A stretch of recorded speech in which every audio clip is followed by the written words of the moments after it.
শুভ সন্ধ্যা আমার প্রিয় পরিবার, তোমরা সবাই কেমন আছো? আশা করি সবাই খুব ভালো আছো, সুস্থ আছো। আর আমিও খুব ভালো আছি।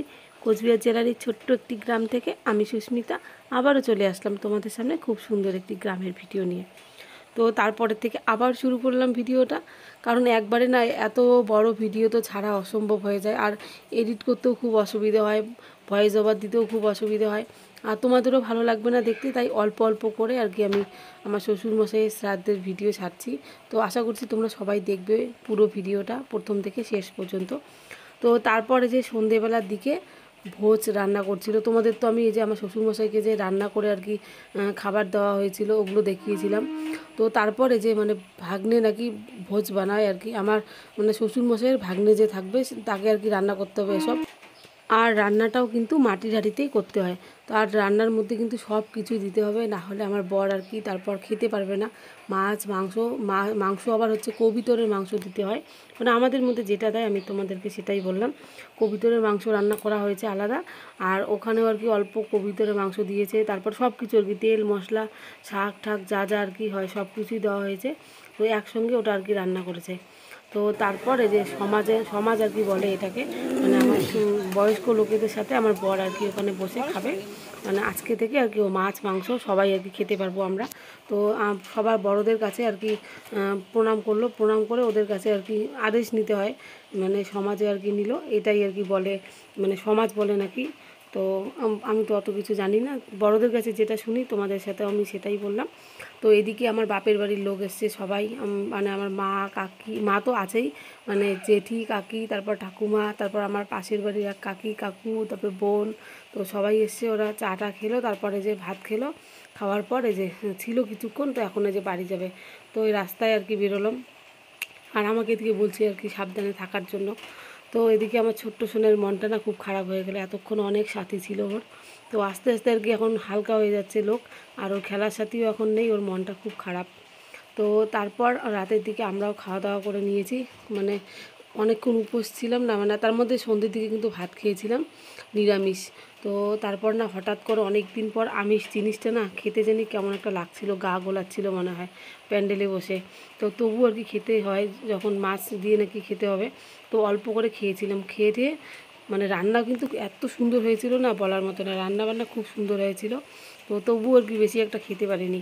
তো তারপর এসে শুয়ে পড়েছিলাম, শুয়ে আর কোথায় পড়েছিলাম, সত্যি সত্যি তো আমাদের 2টোর মতো বেজে গেছে। আমরা ঘর দুয়ার সব কিছু পরিষ্কার করেছি, মানে আমার ঘর টর ঝাড় দেওয়া, তারপর এদিকে রান্নাঘর পরিষ্কার করেছি, কোথায় কোন জিনিস ছিল সব কিছু গুছিয়ে রেখে তারপর এসে শুয়েছিলাম। আর আমার ননদ তো এদিকে ঘর একদম মুছে রেখেছে, মুছে টুচে রেখে তারপর সবাই মিলে শুয়েছিলাম, যাতে সকালে উঠে অন্তত মানে কাজের একটুখানি চাপটা কম থাকে। কম তো থাকবে না, তবু উঠে না রান্নাঘর এরকম এলোমেলো দেখলে কোথায় কী আছে না আছে, মানে খোঁজ গাছ না করে রাখলে একটু তারপর কিচ্ছু আর কি খুঁজেও পাবো না, আর কাজের মনে হয় একটা উল্টো পাল্টা লেগে যাবে। তো এর জন্য রান্নাঘরটা আমি একদম গুছিয়ে রেখেছিলাম। তো তারপর এই যে সকালবেলা ঘুম থেকে উঠে আবার ভিডিওটা শুরু করলাম। তো সকালবেলা কিন্তু তাড়াতাড়ি উঠে পড়েছি আজকে, কারণ কাজ আছে অনেক, তার মধ্যে আরও খাবার আছে, দই চিড়ে এসব আছে, আত্মীয় স্বজন যারা আছে ওদের তো খেতে দিতে হবে। এর জন্য তাড়াতাড়ি করে উঠে আমি শুধু বিছানাটা গুছিয়ে নিচ্ছি। আমরা তো উঠে পড়েছি, তো এর জন্য আমার বিছানাটাই গোছাচ্ছি, আর বাকি বিছানাগুলো আছে, কারণ কেউ কেউ উঠেছে কেউ কেউ আবার ওঠেনি।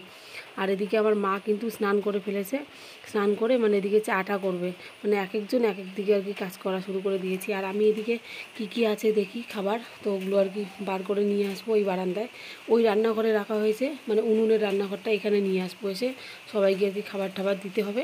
আর এত মিষ্টি পড়েছে, মানে মিষ্টি আর আলাদা করে না আমাদের কিনে আনতে হয়নি, অনুষ্ঠানের জন্য নিয়ে এসেছিলাম, মানে তারপরে এমনিতে তো আত্মীয় স্বজন সবাই নিয়ে এসছে, ওই মিষ্টিগুলো আছে, তো ওই মিষ্টি দিয়েই সকালে হয়ে যাবে, দই চিড়ে গুড় এসব দিয়ে সবাইকে খেতে দেবো। তো চলো বিছানাটা গোছানো শেষ, আর এদিকে না ফ্যানটা ছিল এই ঘরে, তো ফ্যানটা নিয়ে রেখে দিলাম আর কি পাশের ঘরে, এত গরম, তার মধ্যে আমার ঘরের মানে ফ্যানটা না, উপরে যে ফ্যানটা আছে একদম হাওয়া চলে না, লাগেই না হাওয়া, তা এর জন্য আর কি টেবিল ফ্যানটা নিয়ে আসা হয়েছে। তো এই দিয়ে আর কি রাতের দিকে ঘুমিয়েছিলাম সবাই মিলে এই ফ্যান দিয়ে। তো এখন এই যে একটুখানি আমার আলমারিটা গুছিয়ে নিচ্ছি, এত কাঠের গুঁড়ো পরে এখন এই আলমারির উপরে পড়া শুরু হয়েছে। আর এই ঢাকনাগুলো দেখতে পাচ্ছ, এই ঢাকনাগুলো আমার ননদ বানিয়েছে। তো আগে তো দিদির ঘরে ছিল পাতা, তো এখন দিদি তো দিয়ে দিয়েছে আমাকে এই আলমারিটা, তো এর জন্য ঢাকনাগুলো আমাকে দিয়ে দিয়েছে। একদম নতুন বানিয়েছিল।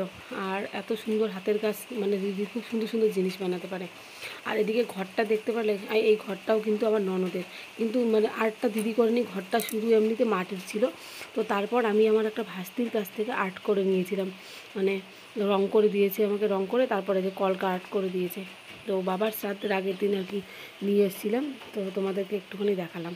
আর খুব সুন্দরও লাগছিলো, আর সবাই আর কি বলছিল আবার এই ঘরটার কথা।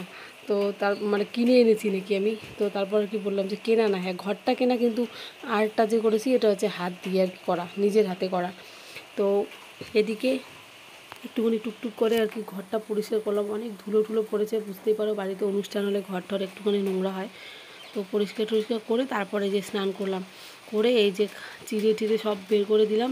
তো আমার মামি শাশুড়িরা এসছে আর কি খাবার দেওয়ার জন্য, কারণ আমি না হেলে হেলে আমার আর এখন ক্ষমতা হয় না যে কাউকে খাবার দেবো। তো বারবার একবার করে হেলবো, একবার করে দাঁড়াবো, খুব অসুবিধা হয় আর কষ্ট হয় খুব। তো ওর জন্য মামিরা আমাকে এসব করতে দেয়নি, তা আমাকে বলছিলো সব কিছু তুই এমনি বের করে দে, আমরা আগে খাবার দেবো। আর এদিকে ওই ঘর থেকে বালতিতে করে এক বালতি মিষ্টির প্যাকেট রাখা হয়েছে। তো সব মিষ্টিগুলো বার করলাম, প্যাকেটগুলো বের করে এখন একটা গামলার মধ্যে রাখছি। যেগুলো ভালো ভালো মিষ্টি, রসগোল্লা, ওগুলো রাখছি। আর যেগুলো শুকনো মিষ্টি ওগুলো কেউ খেতে যাবে না, তো আমার বড় বলছে ওগুলো আর কি বালতিতে করে রেখে দিতে, ও ফেলে দিয়ে আসবে জঙ্গলের মধ্যে। তো সেটাই আমি করছি, কারণ ভালো লাগে না এসব রান্না করে রেখে দিতে। আর যত তাড়াতাড়ি করে জিনিস গুছিয়ে টুছিয়ে রাখবো আমাদেরই ভালো, জিনিস গোছগাছ থাকবে, কাজের আর কি একটা চাপও থাকবে না। আর এদিকে এই দিদিটাকে দেখতে পাচ্ছি, এই দিদি মানে কাজ করছিল, বাবার শ্রাদ্ধের আগের দিন এসেছিলো, বাসন টাসন মেজে দিয়েছে। ওই দিদিকে আর কি আমরা রেখে দিয়েছি কাজ টাজ করার জন্য। তো এই দিদি বলছে যে এক প্যাকেট মিষ্টি আমাকে দে, মানে দিদির বাড়িতে মেয়ে আছে, তারপর নাতনি আছে।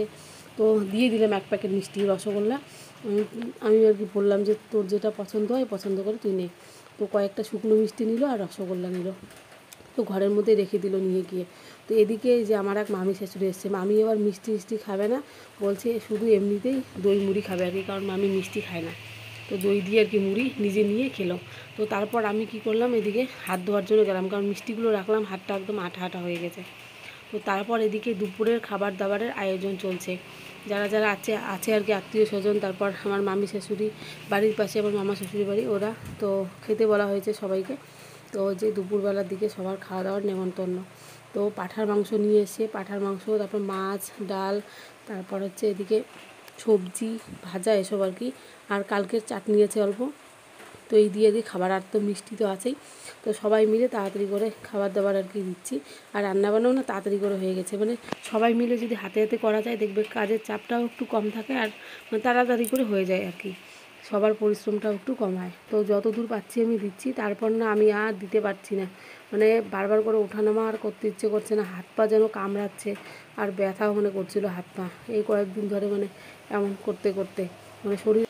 আর আমি সারাদিন ভাত খাইও নি, একদম সন্ধ্যের আগে খেয়েছিলাম ভাত অল্প করে। আর আমার মা আবার নিরামিষ খেয়েছে, মা পনিরের তরকারি রান্না করেছে শাক দিয়ে, তোমাদের সাথে শেয়ার করেছি, তার সাথে ভাজা। কারণ আমাদের বাপের বাড়ির পাশে মনসা পুজো আছে পাড়ায়, তো ওর জন্য মা আজকে চলেও যাচ্ছে, তো ওই জন্য নিরামিষ খেতে হয়, মা নিরামিষ খেলো। তো মা চলে গেল, তখন দাঁড়িয়ে দাঁড়িয়ে সবাই দেখলাম। তো চলো আজকের ভিডিওটা এই পর্যন্ত রাখলাম, কেমন লাগলো অবশ্যই জানিও।